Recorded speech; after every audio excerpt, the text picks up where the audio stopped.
Hey warriors, and welcome to the first ever episode of Spilling Tea with Roxy. Spilling Tea with Roxy is a bi-weekly podcast where I will share my story as an MS warrior living in London, England. I will share my journey and also feature special guests and products that I think help MS. Today's episode, number 1, is entitled Healing is a Journey, and it's my story as an MS warrior, how I was diagnosed with MS, and my journey so far. So, welcome. My journey with MS started when I was 18 years old. I never got my official DX till I was 24, but I obviously had MS since the age of 18. Basically, when I was 18 years of age, I woke up one day and I had double vision and my right eye was completely blind, which you can imagine was really scary. I mean, being 18 years of age, you probably want to go partying and you want to like dance and stuff. You don't want to wake up and feel like you're almost blind.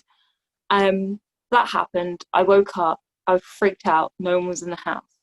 I was rushed to the eye hospital because obviously it was my eyes, and they'd done a load of tests. When they did the test, they discovered that I had some sort of vision issue. We call it papilledema now, but at that point, they thought I might have had a brain tumor, the way that my eyes were reacting.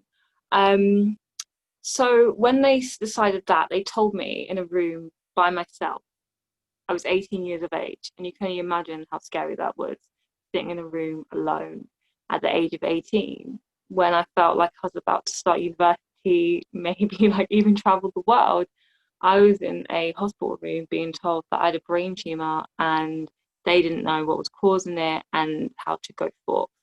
So from there, they rushed me to St Mary's Hospital, which if you're from England, you'll know is in London, Paddington, which is the area I used to live. And when I got there, they decided that they needed to give me a lumbar puncture. And they done loads of MRIs, stuff like that. So yeah, I was rushed to St Mary's Hospital in Paddington, where they decided to take on a few tests. They gave me MRIs, they gave me a lumbar puncture to loosen the intracranial pressure, because obviously there was a lot of fluid behind my eyes, which was causing the papilledema and the eye pressure and obviously the blindness and the double vision. At the same time, they gave me a course of steroids, which actually helped my eyesight come completely back, which I was very grateful for. Obviously, they didn't really know what I had at that point. They weren't sure, so they continued to do more tests. I had to keep going in and out of hospital to get therapeutic lumbar punctures, because my intracranial pressure kept raising. Like every few months, it would raise. I was also on a drug called acetazolamide. I know there's a few other MSs that I've met in my life that have had to take that drug too. It's okay, but I didn't really personally feel like it actually done anything. But yeah, I was going back like monthly for lumbar punctures. And if you've ever had a lumbar puncture, you know it's not the most fun thing to deal with. And for me, they couldn't find the pressure point of entry. So my first lumbar puncture was very horrible. They had to keep going in and out, and I think I might have been in the room for like an hour or so. Usually they don't need to take that long. But yeah, they finally obviously lessened the spinal fluid and helped my eyesight come back with that and of course the steroids. They decided that I had lupus and antiphospholipid syndrome. Now, lupus is an autoimmune disease too, if you know anything about other autoimmune diseases.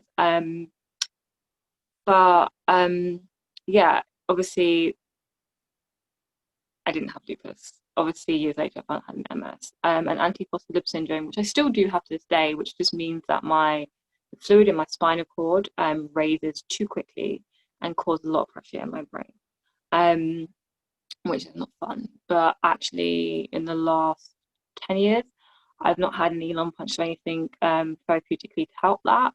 I think if you reduce stress, it actually helps reduce the intracranial pressure, which is amazing.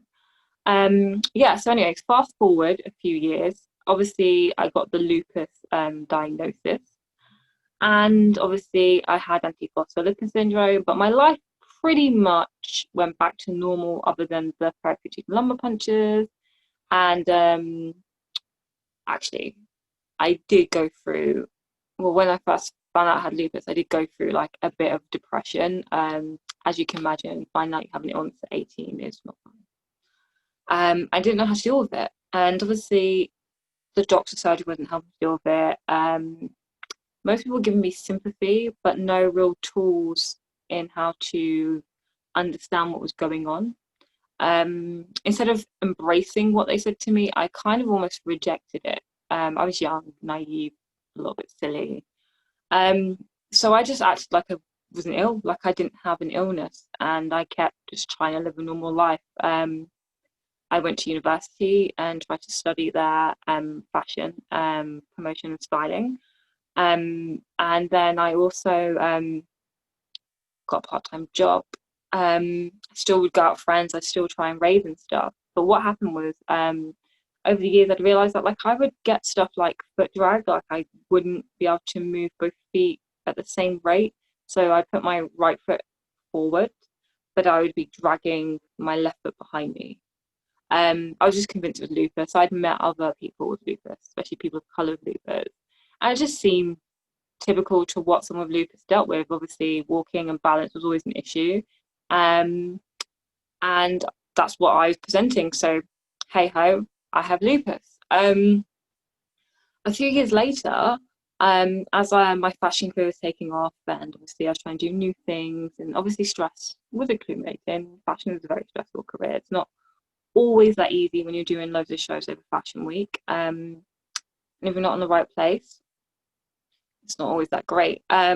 What happened was I kept going outside, public transport, picking up clothes from PR agencies, stuff like that, and I just kept passing out. I don't even know why. Like I'd be on a train, standing up, observing life, and then I would just pass out in the middle of the train, and it kept happening, just over and over again. And I didn't know why. Like it was just something I couldn't control. I would just kind of be present, and then I'd feel like I wasn't present. It's like I would fade out, and in that, I would just pass out. I didn't even know it was coming. There was like no warning. I couldn't go to someone, I wanted to sit down or anything like that. I would just pass out.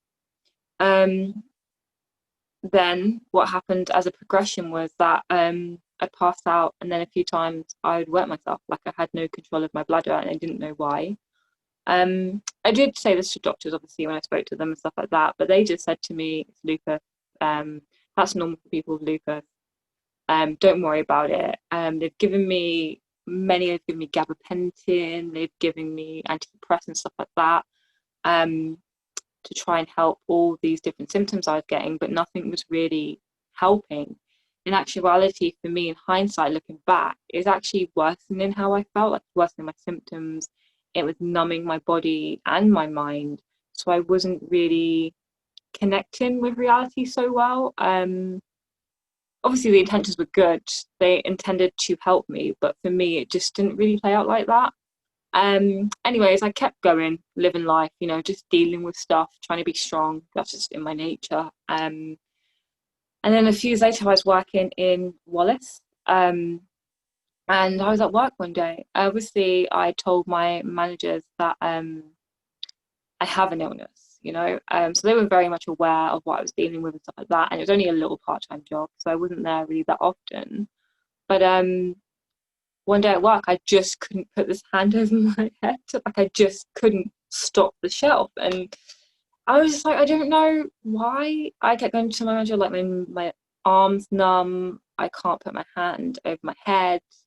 I don't really feel that good. Obviously, she's amazing, my old manager. And she was like, look, I think you need to go straight to the hospital. There's obviously something wrong here. That's not really normal for you. You're usually quite efficient and quite quick at stuff. I think you should get checked out. So obviously I went to the hospital and spent the night in A&E, a long, long time, and was just trying to explain to the doctors when I finally got around to be seen. I think it was like 12 hours later. It was really long. It's like, I don't know if any of you are familiar with a hospital called Darren Valley in Kent. I mean, the people that work there, they are amazing, but like the wait times are just something else. Finally got bed, and then the next morning I finally got to see a doctor. When I saw the doctor, I explained obviously my backstory, that I had lupus, antiphospholipid syndrome, what I dealt with. I had balance issues and stuff like that. I've dealt with depression deeply, and my hands and stuff were going numb. They were like, so have you had your oleconnel bands tested? And I was like, what's an oleconnel band? I don't know what that is.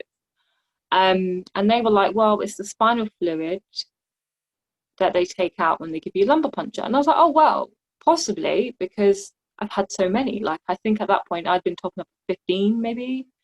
And I was like, but obviously this is not my normal hospital. My normal hospital in Paddington. I'm in Kent. So there was no medical files to be seen. So what they decided to do was they were like, look, we're going to treat you like you're a new patient, like you're someone that doesn't have an illness, and we're going to see what happens. So they decided to make me go nil by mouth, give me a lumbar puncture the next day, and also give me an MRI. So I was like, okay, cool, let's do this. I mean, I felt horrible. I was constantly feeling nauseous in the hospital, and I wasn't going to leave anyways because I needed to know what was going on. So fast forward to the next day, they had given me the lumbar puncture, which was probably the best lumbar puncture I've had. They sedated me a little bit, and the doctor who done it was just amazing. They knew, they listened to what I said about having a low entry point, how traumatic the ones were for, and they just adjusted it to suit me, which was really, really beneficial, especially for my mental health, because it's one of my main triggers when I go to hospital. Then they were like, look, we're going to give you an MRI while we wait for these test results to come back, because we have to send them off. It's not really a normal test, it's a test that goes to a specialist place to get done. So they gave me the MRI, and a few hours later they came to me and was like, we need to speak. And I was like, cool, let's speak. I'm thinking they're going to say to me, you've got lupus, but this is a bit of a progression, and so forth. And they were like, look, we need to sit you down and let you know that we don't think you have lupus. And I was like, well, why? Why don't you think I have lupus? It's something I've been told for years. This is something I've been treated for. How I live my life. And they were like, no, we've given you an MRI and we've managed to catch a lesion just at the back of your neck. It's like the top. Because obviously they've given me a brain MRI. And we suspect that you might have a disease called multiple sclerosis. So I was like, oh, okay. I mean, didn't seem that bad. Like, I was like, multiple sclerosis, didn't really know anything about it. So I'm thinking there's a treatment, there's something I can do about this. I'm looking at doctor like, what do I do then? What is MS? He likes an autoimmune disease. The only thing is there's no cure. So yeah, you can imagine, like, I'm what at that point 24. It's like 6 years from my first diagnosis, and I'm going, what do you mean there's no cure? And they're like, there's no cure, and I'm going, so what does that mean? Like, is this how I'm always going to be? Like, what is the prognosis? What is the progression? And they're like, well, we can't really tell you that. We don't know. It's different for everyone, but there's nothing we can do to help treat it. We can give you things to kind of take the edge off and help stop you having as much disease progression, but there's no guarantee. So as you can imagine, once again, I'm in the hospital by myself. Not that I don't have friends and family, but at that moment, I was just by myself in the hospital. It was too late for anyone else to be there. So we done that. They spoke to me about that, and I was like, devastated. I mean, I didn't know what to do. Like, it was just a second blow in 6 years as a young person being told, well, you thought you had lupus and you thought that was bad, and antiphospholipid syndrome, and yeah, sure, you're dealing with depression and you think that's bad, but now that was all wrong. Sorry, we were wrong. You have a disease called MS. We're going to give you some steroids to help, because you've had a mini stroke. That's why your hands and your arms and stuff are like numb. And we are going to see how it goes. We're going to send you back to your old hospital, and we're going to take it from there. So I was like, okay, cool, let's do that. So I go back to my old hospital, and I tell my neurologist at the time hey, I've been tested at other hospital, and they're saying to me that I have a disease called MS and it's incurable. Now, when I found out I had MS, if I go back a little bit, I spent some time researching kind of what it was, how it affects you, and ultimately how it presents. What I realized in that time was that in actuality, everything that I presented was typical to MS, like double vision, blindness in the right eye, numbness, depression. All these things were like typical MS symptoms. Now I'm now conflicted because I'm like, well, I don't want to have an incurable disease. And you're telling me, well, maybe you don't agree with the new diagnosis. But at the same time, me knowing myself, I'm going, well, I don't know, it just seems right. It just seems like what I'm dealing with is what they're saying. I have depression. I do deal with anxiety. I can't control my bladder. Sometimes I forget. Sometimes my perception's like really weirdly off. I pass out for no reason. And when I looked at lupus, these weren't lupus symptoms. So now I'm in this room with my neurologist who, yeah, knows me and has known me for a while and been treating me for a while, but they're now telling me the new diagnosis is wrong. So I'm not arguing because I'm thinking, well, why would they not believe that? Um, and ultimately, my first diagnosis was like a world-renowned neurologist, and in actuality, to get that diagnosis, I was in a room of like 10 to 12 neurologists at that point. I was a bit of like a guinea pig person, especially when I was 18. It was like, oh, hey guys, this mixed race 18-year-old girl presenting these symptoms. What do you think? So I'd always have to go into rooms with neurologists and I'd be like a test subject to see what they all thought. And all these neurologists were absolutely convinced that I had lupus. So I'm going, okay, well, one neurologist has said MS, but then 12 to 15 have said lupus. So now who do you believe? You go, okay, fine, maybe the new person's wrong, they don't know enough about my history and so forth. We'll go with what you're saying. So time rolls on. I'm living this life. I'm not taking any treatment for MS or anything like that. I'm still taking the same acetazolamide. I'm taking warfarin because apparently I'm prone to blood clots. I'm taking antidepressants to help with the depression and anxiety I was going through. I was taking stuff like gabapentin, and I was taking like omeprazole, which is for your stomach, obviously because warfarin was affecting my digestion and stuff like that.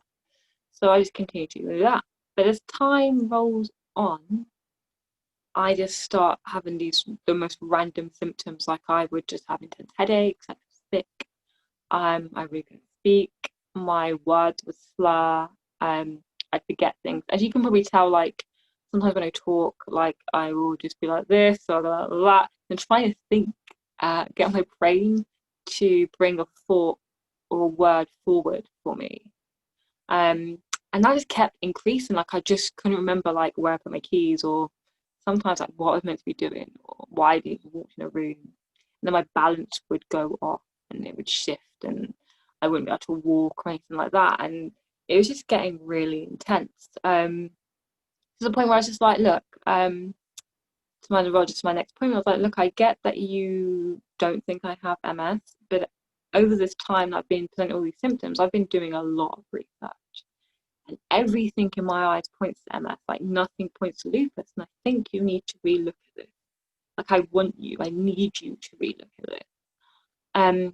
So from my perseverance, he was just like, okay, we'll do it. We'll do another lump puncture, which is not what I wanted, but you've got to do it to get the answer. More MRIs, and we'll see what comes back. So they do that. I think about 6 weeks might have passed from the time that they'd done the tests. And they were like, oh, I think they're right. And I was like, sorry. They were like, yeah, I think they're right because now you have like, I think it was 6 lesions on my brain sitting on different parts, but mainly on my front temporal lobe. And on my part of my brain that is based on reasoning. So that's why my perception was off. And they're going, yeah, I think you might have MS. So we're gonna have to treat you. So I'm like, what?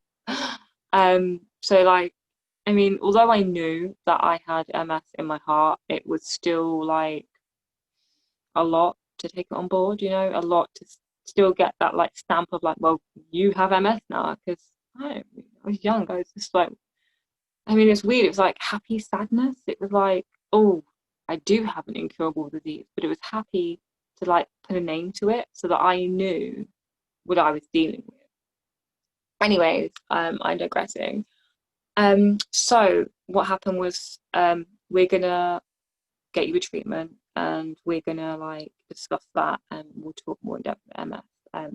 Cool. So I go away. They give me all these pamphlets on MS, MS how to speak to your family, MS and bladder, MS and lifestyle, all these things. It felt like at that moment for me, like I was dying. I know that sounds really dramatic, but that's how it felt like. It felt like someone gave me these pamphlets to like go grieve. Um, but I didn't know what I was grieving. I didn't really understand what it was. I didn't know what I was about to go through. And I was sat down in a room, and they presented me, I think it was 3 drugs, Lemtrada, Tysabri, and something. I can't remember the other one. Was it something tin? I really don't remember the name.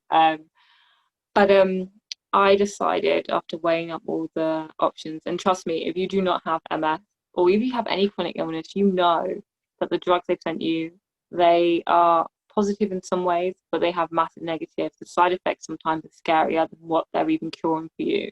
And at the same time, you're kind of like, well, I need to stay at least as healthy as I am now. Because the thing with MS is like, if you don't treat it, and I'd already been a year behind in treatment, you are going to have progression. And the progression is something they can't rebut.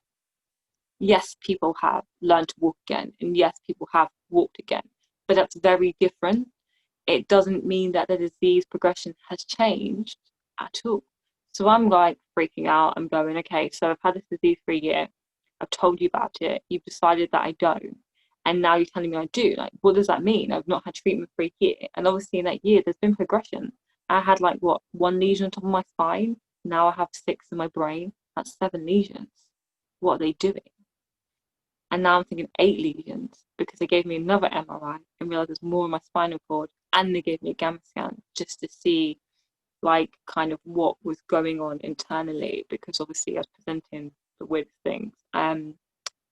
Yeah, so I went home. I chose Tysabri because for me, I was tested for JCV positive, which is not the greatest thing if you've got Tysabri. It can cause brain damage, and it can really affect you, and some places it can result in death if not treated correctly. But as crazy as that may sound, like the other drugs just seem worse. Like I didn't want to be cleaning my blood if things went bad, which I think was Lemtrol or something. It was like if I have an adverse reaction, I could end up on like a blood cleaning machine. And that just, I don't even like needles. I could not do that. Like I would freak out. I'd never be able to cope. So there's that. So I chose Tysabri. Um, I think I started Tysabri about 6 weeks later. When I did that, I tried it. I was in the IV. I think it was not my first IV. My first IV was okay. Um, it's not like I enjoyed it. I don't really like needles and stuff like that. But I didn't really feel anything. Obviously, I had anxiety and I felt tired, but I was told that I was meant to feel like that, so that was great. Um, then fast forward the next month, and then I had the second IV, and then I was sitting in a chair. I was speaking to another lady with MS, and the side of my skin started burning. Like I literally had burn marks on my skin while the IV was going in. And I called over the nurse and was like, hey, my skin's burning. And they were like, oh, no, no, no. I'm like, no, no, my skin's burning. They're like, oh, no, what do you think? No, my skin is burning as the IV's going in. That's not normal, right? So basically, at that moment, they just stopped it. Like, look, we're going to unhook you. It's not, doesn't seem right. We need to stop you on this treatment. So I was like, okay. At that point, I kind of obviously was a bit, I don't know, dubious about everything that was going on. Obviously, with the misdiagnosis, the disease progression without treatment, um, the quick run through on getting me on treatment, because obviously there'd been such a massive time lapse. And now that I'm on a treatment and I've picked the best out of basically what I'd say a bad bunch, my skin's now burning and I'm feeling a bit ill and I'm not liking this. So I decided myself to basically go home. And I was like, look, I spoke to my family and I was like, I'm not going to take any treatment. They were like, what? I was like, I'm not going to take any treatment. If I've got through a year, although I've progressed a little bit, then I'm thinking I should take some time for myself personally and learn more about MS. I think I'm being thrown from pillar to post with no real information. I don't really know what MS is to this day. I just know it's an incurable disease. That's all I know. That affects my brain. That's it. My brain function and my neural pathways. But I didn't really know what that meant. I was like, what does that even mean? And I've been told I need this treatment. And I've been told I should get this treatment right now. And I'm doing it. And I'm just going, yes, sir, and no, sir. 3 bags full, sir. Tell me what to do. I just want to be better. And it didn't really serve me. It didn't serve me. And what I realized as time went on was that my diagnosis was only made to be longer and was misdiagnosed at first because they didn't believe that someone that was brown and someone that was so young could have multiple sclerosis. After talking to some other people through my treatment things, they were like, well, no, that was something that we thought was a possibility.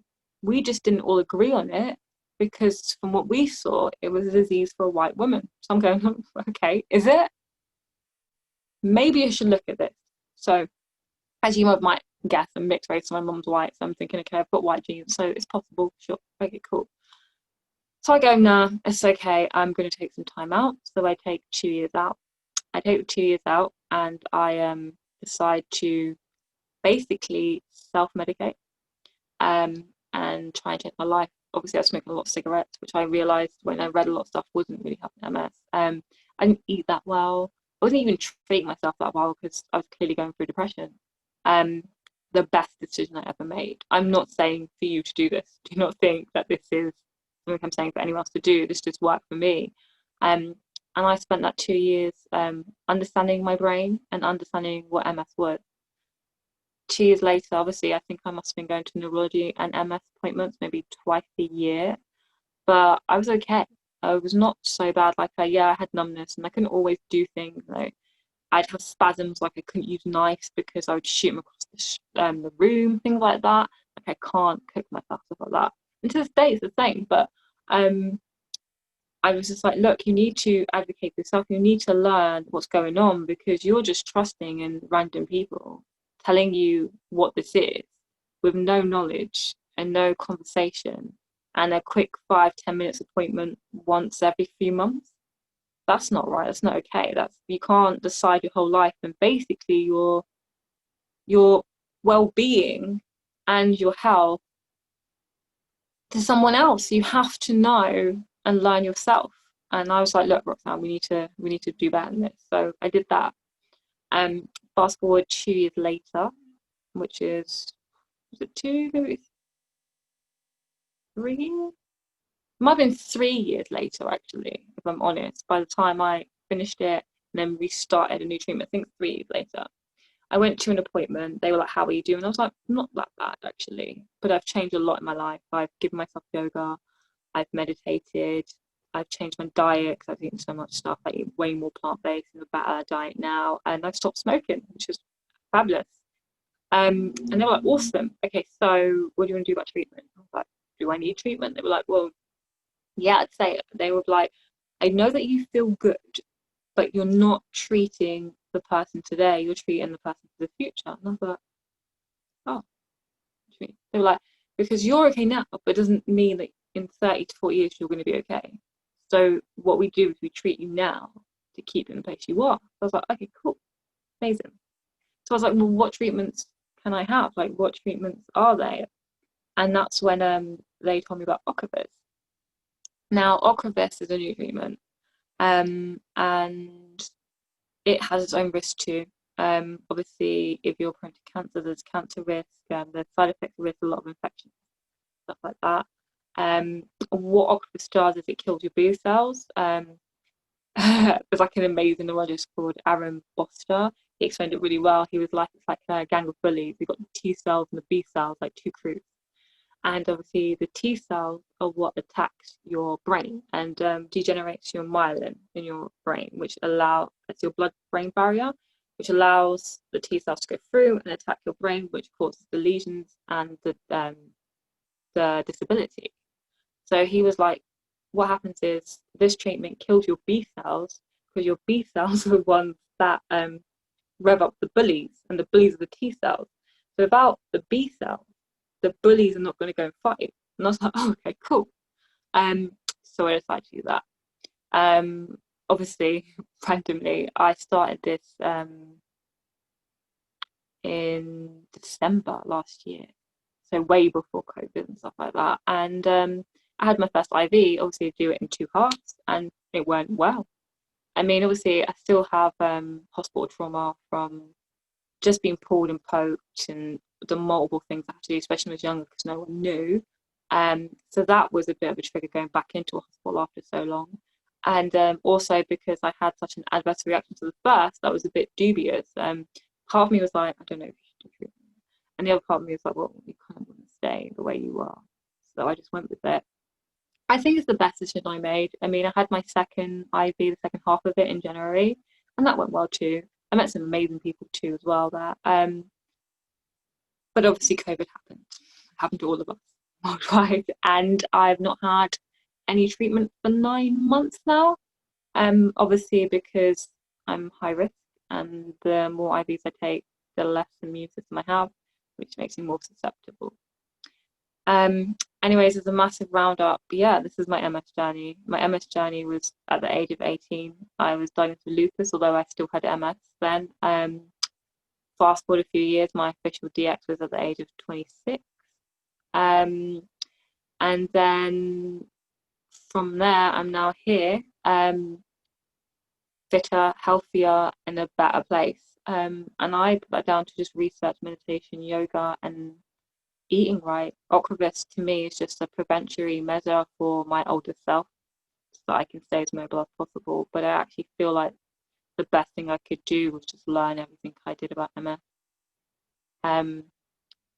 Anyways, I hope this was informative and good for you guys. And just want you to know that healing is a journey. Like, obviously now I feel like I'm in this amazing place where like I am not necessarily overly mobile and like stuff like that, but I am definitely being able to live a better quality of life because I know more, because I'm looking at things to treat myself, and I am just changing different things. Like I drink a lot more water, I exercise daily at least half an hour a day, I eat fresher food, I consume good things, I don't consume like terrible media, or I'm not always on the news and things like that, because MS has a lot of triggers. Depression is real for us, and we need to watch what we do, watch what we eat, watch what we say to ourselves, watch how we treat ourselves, and know to rest when we need to rest. Anyways, warriors, I love you all. I hope that you've got a little bit of insight of the person that I am, and what my story of getting diagnosed with MS was. Now I advocate for others because I don't really want other people to deal with what I dealt with, because it wasn't fun. I don't think anyone should. Because I've done this, I've met amazing people, especially on social media, and I've learned so much. And in actuality, as crazy as it's going to sound, like MS has brought, as much as it's put me through a lot of things, it's brought some beauty in my life, some really amazing people and amazing things. I'm weirdly grateful. I know that's weird to say for incurable disease, but it made me shock myself. And I sometimes consider, would I have done that if I didn't have MS? Would I have changed my world the same way? And I'm not sure. Anyways, guys, please like, subscribe, comment, follow me on Instagram at SplendidRoxy and Multiple Sclerosis Fashionista.